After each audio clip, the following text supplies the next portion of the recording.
Do you want to learn how to add black flash effect on CapCut PC? Let's start. Hover over the clip and click on plus button to bring the clip into timeline. Go to top and click on effects, expand body effects. Scroll down. Then go to nightclub. Choose the black flash and click on plus button to bring it into timeline. Adjust this effect duration with the main video clip.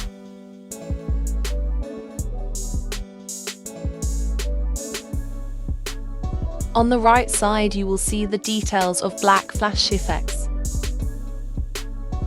You can increase or decrease the speed of this effects. Your video should look like this. Export the video.